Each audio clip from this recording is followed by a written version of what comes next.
Hello दोस्तों। आज के इस वीडियो में हम संसाधनों का अर्थ, परिभाषा और वर्गीकरण के बारे में चर्चा करेंगे। तो चलिए दोस्तों शुरू करते हैं। संसाधनों का अर्थ, परिभाषा, वर्गीकरण। दोस्तों, संसाधन वे स्रोत हैं जो जीवन भर के लिए उपयोगी होते हैं। प्राकृतिक संसाधन वे स्रोत जो प्रकृति से प्राप्त होते हैं वह मानव के लिए उपयोगी हैं, जिनका उपयोग मानव द्वारा किसी न किसी रूप में किया जाता है, जैसे अपने अस्तित्व को बचाने के लिए मानव संसाधन, पीने के लिए जल संसाधन, रहने के लिए भूमि संसाधन आदि। इन सभी का उपयोग करके ही मानव ने अपने अस्तित्व को बचाया है।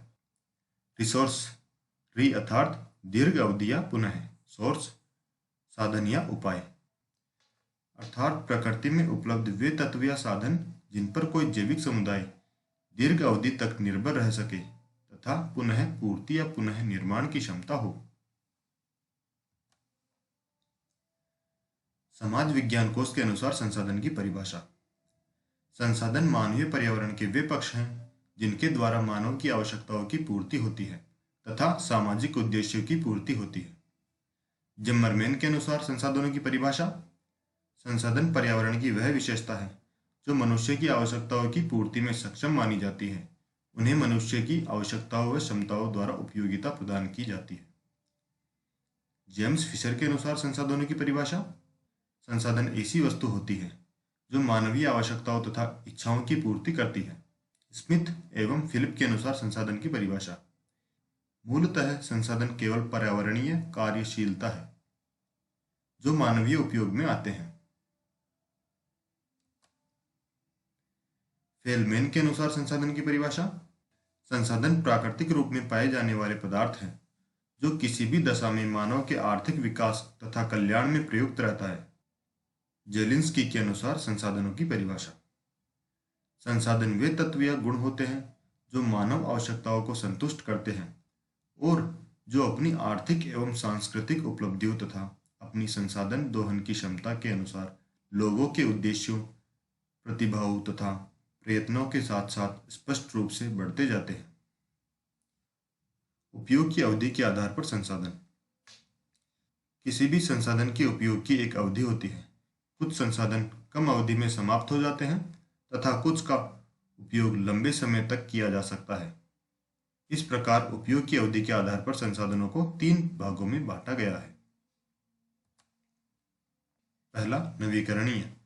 इस श्रेणी में वे संसाधन आते हैं जिन्हें पुनः उत्पादित किया जा सकता है, जैसे सौर ऊर्जा, पवन ऊर्जा, ज्वारीय ऊर्जा आदि। दूसरा, अनवीकरणीय संसाधन। इसमें वे संसाधन सम्मिलित किए जाते हैं जो एक बार उपयोग में लाने के पश्चात समाप्त हो जाते हैं, जैसे पेट्रोल, कोयला, प्राकृतिक गैस आदि।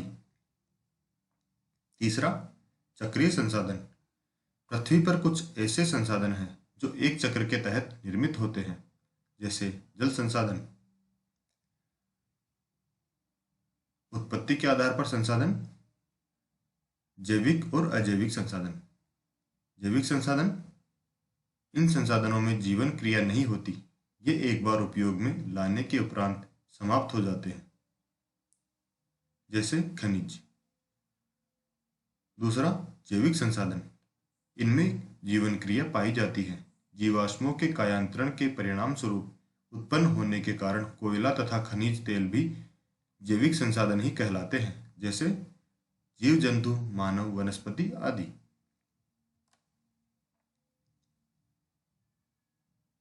उद्देश्य के आधार पर संसाधनों का वर्गीकरण।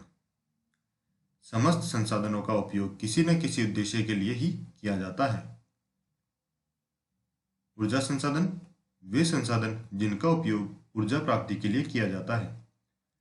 समाप्य संसाधन: इसमें उन ऊर्जा संसाधनों को सम्मिलित किया जाता है जो एक बार उपयोग में आने के पश्चात समाप्त हो जाते हैं, जैसे कोयला, पेट्रोलियम आदि।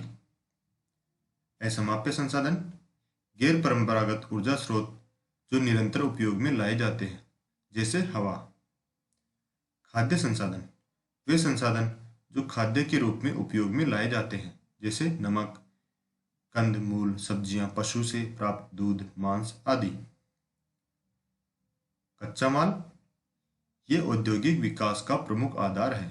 किसी भी प्रकार के कारखाने की स्थापना कच्चे माल के स्रोत के निकट ही की जाती है।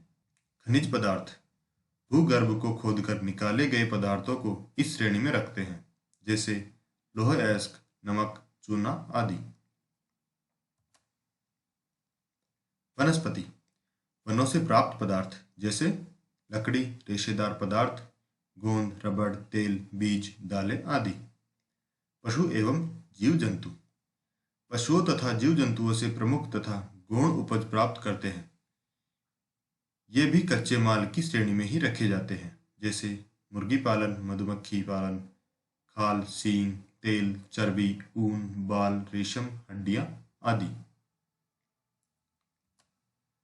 धन्यवाद दोस्तों, यदि आपको हमारा वीडियो अच्छा लगा हो तो इसे लाइक, शेयर व सब्सक्राइब जरूर करें। साथ ही जो भी लोग जीके वाटिका चैनल पर नए हैं, इस चैनल को सब्सक्राइब करना ना भूलें। धन्यवाद।